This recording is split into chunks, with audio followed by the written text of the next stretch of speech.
ኢትዮጵያ በጦርነት እየጎሰመችብን ነው ይላሉ። በኢትዮጵያ በኩል ደግሞ እንደ ህልውና ጉዳይ እቃ ወደብ ማግኘት አለብን በሚል ይነገራል። እንዴት አየሁ ይህንን?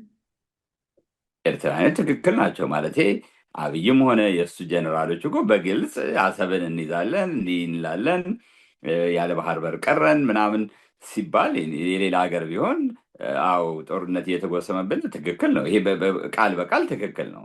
ግን አሁን እንዴት ነው ሁለት በዓለም አቀፍ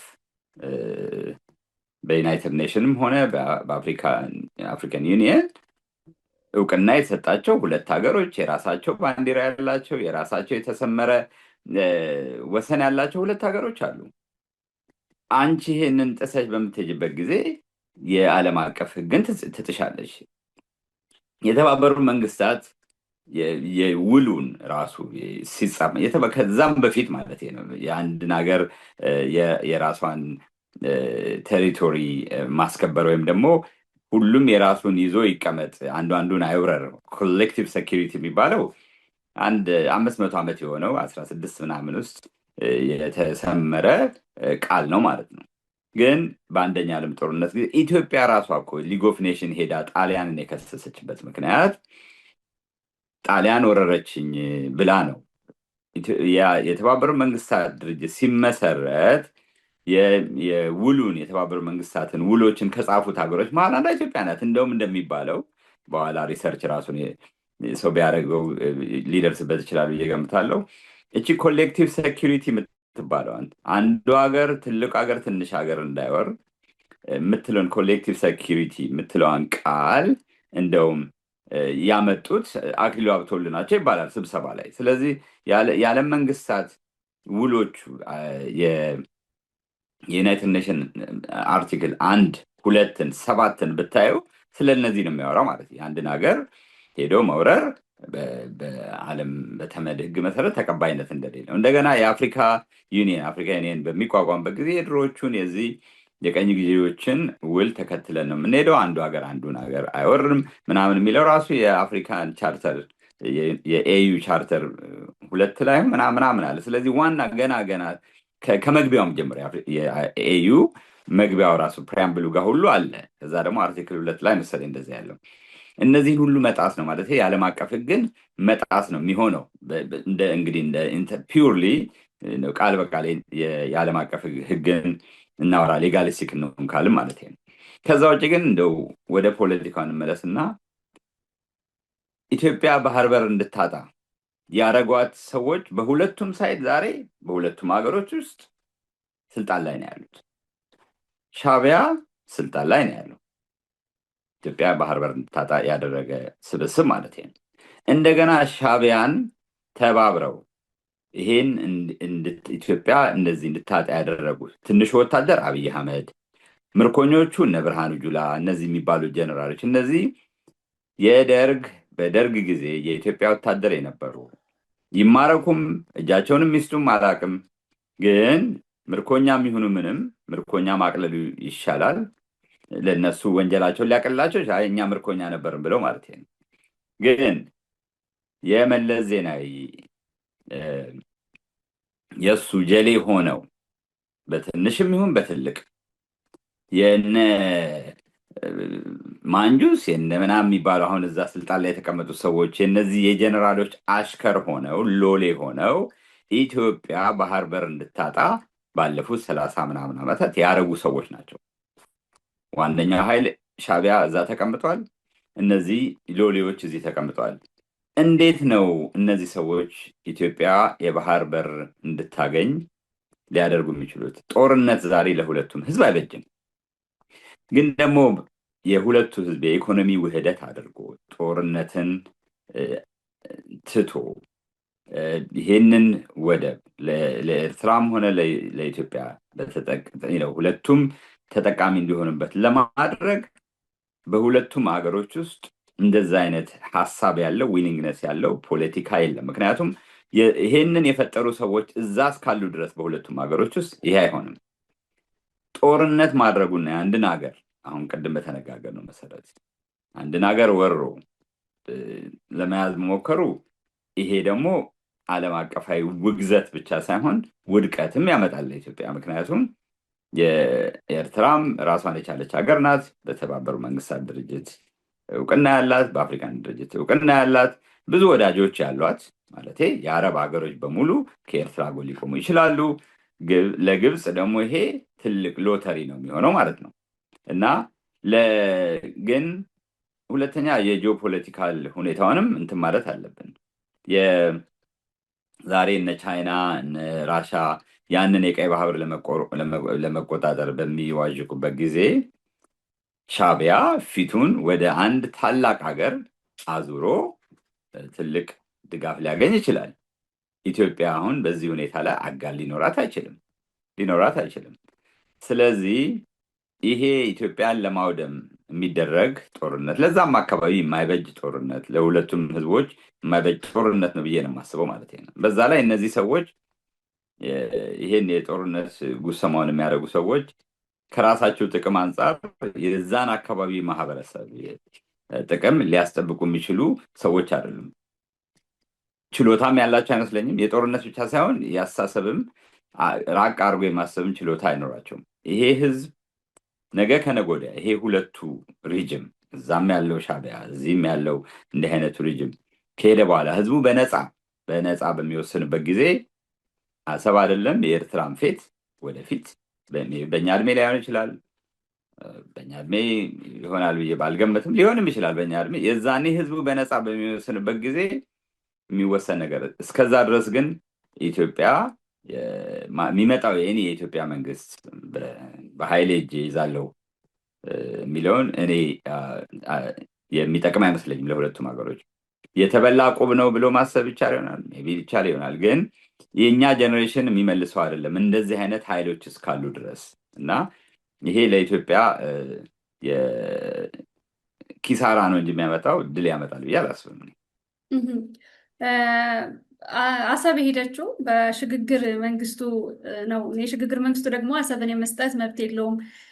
በዚህ መሰረት ሊታይ ይችላል ሲል ሰምቼዋለሁ አንድ የመከላከያ ሰራዊት ከፍተኛ አመራር እና እንደዚህ አይነት አለ በህግ።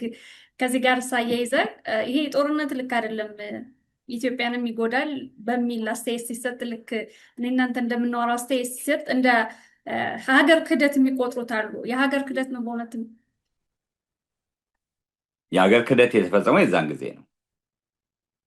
ጊዜ ነው ማለት ይሄ የአሰብ ራሱን የቻለ አስተዳደር የነበረበት ጊዜ ነው። ኢትዮጵያ ጦርነት ጋር ናት ያለችው።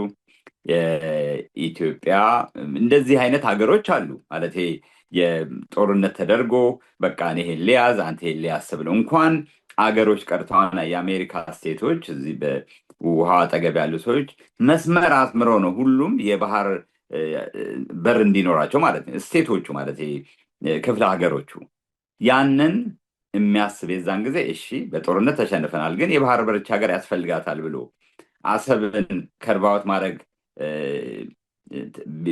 የሚቻል ይሆን ነበር። የዛኔ ለኢትዮጵያ የሚያስብ መሪ ነበራት አልነበራትም እንጂ ብንሸነፍም እንኳን የባህር በር ይዘን እንውጣ የሚል አይነት የዲፕሎማሲ ነው ልህቀት ያለው ጉብዝና ያለው ለሀገር የሚያስብ መሪ ቢኖር ኖሮ የዛኔ ማድረግ ይቻል ነበረ። ግን ያኮ አለፈ እኮ ማለት የምናወራ አሁን የዛሬ 34 ዓመት ምናምን የዛኔ እኔ የሀገሪቱ መሪ ነኝ ብሎ በዓለም አቀፍ ደረጃ እውቅና ያገኘ ግለሰብ እናስብስብ እኛ ባህር በር አንፈልግም ብሎ ይቺ ሀገር ከነ ባህር በሯ እውቅና እንድታገኝ ፈርሞ የሰጠ መሪ አገር ነን አሁን። እና ይሄንን አርጊመንት የትኛው ፍርድ ቤት ላይ ሄዶ ነው የትኛው ዩናይትድ ኔሽን ላይ ኦልሬዲ የተመዘገበ የትኛው ቦታ ሄዶ ነው ይሄንን ማሸነፍ እንዲህ አይነት አርጊመንት ማሸነፍ የሚቻለው ማለት ነው? አይ እንደ አሁን ራሻ እንዳደረገችው ክራይሚያ ድሮ በክሩሼቭ ጊዜ የተሰጠች በ1960 ምናምን የዩክሬን ክፍለ ሀገር ነበረች የዛኔ አካል እንድትሆን ክሩሼቭ ፈርሞ የሰጣት ቦታ ነው። ያ የዛኔ ትክክል አልነበረም። ክራይሚያ ሁልጊዜም የራሻ አካል ነበረች። እንደውም ጦርነት ሁሉ የዛሬ 400 ዓመት አድርገንባታል። ስለዚህ ይሄ ታላቁ አባት ሀገር ራሻ አካል ነው ብሎ ፑቲን የሚባል ሰውዬ ሄዶ ያዘ። አሁን ያንን ይዞ እንግዲህ በዓለም አቀፍ ሕግ መሰረት ሬኮግናይዝ እንዲደረግለት እየጣረ ነው ማለት ነው። ኢትዮጵያ ግን ራሻ አይደለችም ማለት ነው። ነገ በኃይል ይዘሽ ሬኮግናይዝ አርጉልኝ የምትያት አይነት አገር አይደለችም ኢትዮጵያ። ደካማ፣ ድሃ፣ በዓለም አቀፍ ምጽዋት የምትኖር አካባቢ ያሉ የአረብና የሌሎች ሀገሮችን የማይደግፏት፣ በአፍሪካም ደግሞ እንዲህ አይነት ፕሬሲደንስ እንዲፈጠር የማይፈልጉ ሀገሮች ናቸው። ኢትዮጵያ እንደዚህ ካደረገች እና የአፍሪካነት ድርጅት ይህን ከፈቀደ ሌሎችም እኮ እንደዚህ የሚያደርጉ ሀገሮች ይኖራሉ። አፍሪካ ተበጠበጠ ማለት ነው። ስለዚህ እንደዚህ አይነት ፕሬሲደንስ እንዲፈጠር አይፈልጉም። እንዳልኩሽ ኢትዮጵያ የዩናይትድ ኔሽን ቪቶ ፓወር ያላት አገር አይደለችም። እና ይህ አይነቱ ክርክር የሚሰራው እንዲህ አይነት ትልቅ ሀገር እንደነ ቻይና እንደነማን ብትሆኚ ይዘሽ ዓለም አቀፍ ሕግ ማለት እንግዲህ እነዚህ 5 ሀገሮች ትክክል ነው ብለው ያሉት ነገር ነው ዓለም አቀፍ ሕግ ማለት ነው። ወይም በሁለትዮሽ ውል ተዋውለሽ የምታዘርጊው ራሱ ዓለም አቀፍ ሕግ ይሆናል። ወይም ደግሞ የዩናይትድ ኔሽን የሚያጸድቅልሽ ውል ዓለም አቀፍ ሕግ ይሆናል ማለት ነው። ስታተስ ኮ ሊሆን የሚችለው ይዤ ልገኝ የምትዩ እንግዲህ እንደዚህ በኃይል ይዘሽ ሌላው ስብስብ ቪቶ ፓወር ያለው ስብስብ ካወቀልሽ ነው። ኢትዮጵያ ይሄን ሊያውቅላት አይችልም። እና ይሄ አሁን የሚባለው አርጊመንት የትኛው ቦታ ላይ ነው? ይሄ እንደው በር የአርቢትሬሽን ሆነ የፍርድ ቤት ወይም የዓለም አቀፍ ሕግ የሚወሰንበት ቦታ በር ላይ የሚደርሰው እና ይሄ ውሃ የሚቋጥር አይነት የክርክር ጭብጥ አይደለም እና አይመስለኝም ማለት ነው። አሁን ግን አብይ እየቀሰቀሰው እንዳለው ጦርነቱ ቢቀሰቀስ ኢትዮጵያ አጋር ሀገራት አሏት? አሁን እኮ አወራን የላትም። ማንም ከኢትዮጵያ ጎን የሚቆም መላው አፍሪካ ኢትዮጵያን አይደግፍም። ምክንያቱም እያንዳንዱ ቤት እንደዚህ አይነት ነገር ስላለ ማለት ነው። ሁለተኛ እንግዲህ የአፍሪካን ጉዳይ የሚወስኑ ሀገራት እነዚህ ትላልቅ ሀገራት ማለት ነው ማለት እነ ናይጄሪያ፣ እነ ሳውዝ አፍሪካ፣ ሌሎችም ትላልቅ ሀገራት ሁሉ ላይ ያሉት የአረብ ሀገራት ማለት እንግዲህ እነ ግብፅ፣ እነ ሞሮኮ፣ እነ ቱኒዚያ እነዚህ በሙሉ ከኤርትራ ጎን ነው የሚቆሙ። ምክንያቱም ኤርትራ ወይ አባል ናት ወይ እንደ ምንድን ነው እንደ የዚህ የአረብ ሊግ ወይ አባል ትሁን ወይ ኦብዘርቪንግ ሜምበር ትሁን ምናምን ብቻ እነሱ ከጎኗ ነው የሚቆሙ። ስለዚህ ኢትዮጵያ ጅቡቲ ከጎኗ አትቆም። ምክንያቱም ነገ ይሄን ከወሰደች እኔንም ደግሞ በመንግስቱ ጊዜ ያልተፈቀደ ሬፈረንደም ተደርጎ ነው እንጂ እንደ ሆንግ ኮንግ መመለስ ነበረባት ጅቡቲ ብላ ደግሞ ነገ እኔንም ትወረኛለች ብላ ጅቡቲም ትቃወማታለች። ኬንያም ከጎኗ አትቆም። ምክንያቱም ኬንያ ከደገፈቻት እዚህ ያሉ ሶማሊኛ የሚናገሩ ክፍለ ሀገሮች ደግሞ ወደ ሄዳ ልትይዝ ነው ማለት ነው ሶማሊያ። ስለዚህ ከጎኗ የሚቆም ሀገር አይኖርም። የአረብ ሀገራት አይቆሙም፣ ጎረቤት ሀገራት አይቆሙም፣ የዓለም አቀፍ ወሳኝ ሀገሮች አይቆሙም። ሜቢ ቻይና ልደግፋት ትችላለች፣ ሜቢ ራሻ ልደግፋት ትችላለች። ግን ሁለቱ የሌሎችን ሀገሮች እንትን እያንዳንዱ ቤት ችግር እሳት ስላለ ኢትዮጵያ የማንንም ድጋፍ አታገኝም። እንደውም ሌላ ኬዎስ ነው የምትፈጥረው ብዬ ነው የማስበው። እና ዲፕሎማቲክ ሶሉሽን ብቻ ነው ለዚህ የሚበጀው። ግን አሁን ሁለቱ ሀገራት ላይ ያሉት የስልጣን የያዙ አካላት ባሉበት ሁኔታ ይሄን ነገር በዲፕሎማቲክ በሆነ መንገድ ሶልቭ የሚሆን አይመስለኝም። ከዚህ ጋር ትራምፕ ሰሞኑን ያወጣው ኢትዮጵያን በተመለከተ ያወጣው ይገናኝ ይሆን? ይሄ ውጥረት ነው ወይስ ሀገር ውስጥ ያለው ውጥረት ነው? ይሄ ደብዳቤ ወይም በኢትዮጵያ ላይ የጣለው ማዕቀብ እንዲቀጥል ያደረገው የትኛው ነው ብለህ ታስባለህ? በጣም ጥሩ ጥያቄ ነው። እውነቱን ለመናገር ትራምፕ ብዙ የባይደን የፈረማቸውን ውሎች ወይም የፈረማቸውን ኦርደሮች ሪቨርስ ያደርግ የሚውል ሰው ነው። ግን የአሜሪካን የአሜሪካን ፍላጎት የአሜሪካን ጂኦፖለቲካል ኢንትረስት የሚነካ ነገሮች ላይ እንዳለ ነው የተወው። ስለዚህ ዛሬ ኢትዮጵያ ውስጥ የሚካሄደው ነገር የአሜሪካን ጥቅምን ይነካል ብሎ ነው እንግዲህ ዛኔ ባይደን የፈረመው። ትራምፕን በዚህ ተስማምተዋል። ሶ ይሄ ማለት ኢትዮጵያ እንደዚህ በማይክሮስኮፕ እየታየች ነው የምታደርገው ነገር ማለት ነው። በዛ ላይ እዛ አካባቢ ቅድም እንዳልኩሽ የቆየ የአሜሪካ የጂኦፖለቲካል ኢንትረስት አለ፣ ወደፊትም የሚቀጥል ቀይ ባህርን የመቆጣጠር ማለት ነው። እነ ቻይና፣ እነ ራሻ፣ ሌሎች አዳዲስ ሀገሮች እነዚህ የኢመርጂንግ ፓወር የሚሏቸው የነዚህ የአረብ ሀገሮች ሳውዲ አረቢያ፣ እነ ካታር፣ እነማን እነ የዱባይ መንግስት፣ እነዚህም በሙሉ እዛ አካባቢ እነ ኢራን ያን በጣም አስፈላጊ የሆነ ቦታ ለመቆጣጠር እንትን እያሉ ነው፣ እየጣሩ ነው። ስለዚህ ይሄንን አሜሪካ የድሮዋን የቃኘ ሻለቃ ጦር ሰፈር አይነት እዛ አካባቢ መክፈት ትፈልጋለች እንደገና። ስለዚህ ከደብል ጋር መስማማት አለብኝ ብላ ልታስብ ትችላለች። ማለት እዛ ካለው ከምጠላው ከሻዕቢያ ጋር ነገ ከነገ ወዲያ ውል ፈርማ ያን አካባቢ መቆጣጠር ትፈልጋለች። ስለዚህ የኤኒ ኢትዮጵያ የምታደርገው እንቅስቃሴ ያንን ተቃራኒ መስሎ ሊታያት ይችላል። እኔ መቆጣጠር እየቻል ለምንድን ነው እቺ ሀገር የምትቆጣጠረው ብላ። ስለዚህ ነገ ከነገ ወዲያ ከሻዕቢያ ጋር አሜሪካ ውል ልትፈርም ትችላለች። ስለዚህ ከኢትዮጵያን ወርወር አድርጋ ያላትን ኦፕሽን ማየት ትፈልጋለች። የዛ አካል አንዱ ይመስለኛል እንጂ ትራምፕ ኢትዮጵያ ስለሚካሄደው የሰብአዊ መብት ረገጣ ምናምን ኬር ሰጥቶት አይደለም ይሄን ውል የፈረመው። የባይደን ሰዎች የራሳቸው የወሰኑባቸው የአስተሳሰብ መንገዶች ነበሩ። አንድ አይነት አይደለም አስተሳሰባቸው። ግን አንድ የሚያደርጋቸው ነገር የአሜሪካን ኢንትረስት እዛ አካባቢ መከበር አለበት ብለው ያስባሉ።